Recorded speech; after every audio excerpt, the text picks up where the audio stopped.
Learning Outcome 9.5.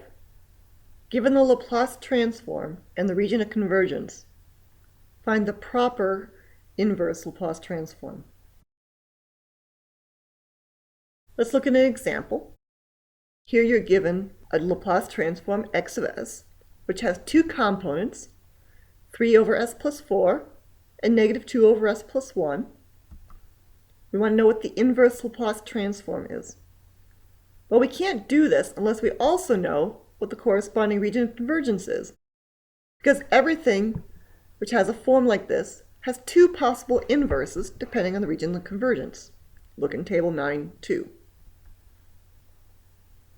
Because in our Laplace transform table 9.2, we have for a function 1 over s plus alpha possibility of one inverse when the region of convergence has the real part of s greater than negative alpha, and a different inverse when the real part of s is less than negative alpha.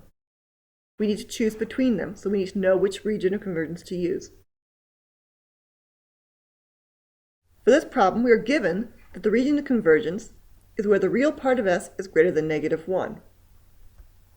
We know that this first term has a possibility of a region of convergence greater than negative 4, because when s plus 4 equals 0 is when s is negative 4, greater than negative 4 or less than negative 4, and that the second term, because of s plus 1 equals 0 is negative 1, has a possible region of convergence greater than negative 1 or less than negative 1. If we know that our total region of convergence is greater than negative 1, the only possibility being less than and greater than negative 4 and negative 1 would be being greater than negative 4 and being greater than negative 1.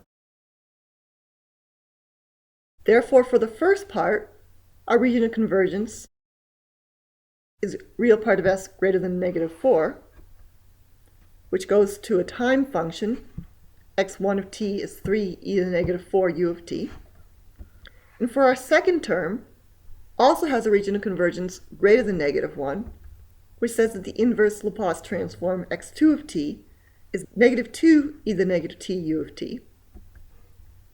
So by linearity, our inverse Laplace transform will be x of t is 3 e to the negative 4 t u of t minus 2 e to the negative t u of t. Let's try another example.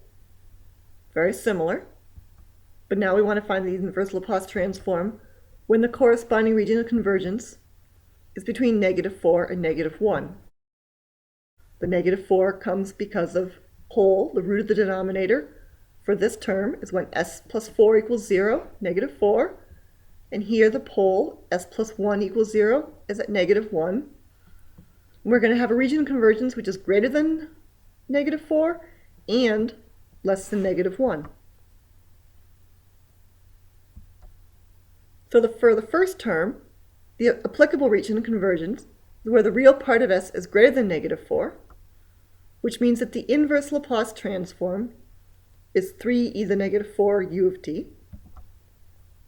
And for the second term, the region of convergence is when we're less than negative 1, and that's going to imply that the inverse Laplace transform x2 of t is positive 2 e to the negative t u of t.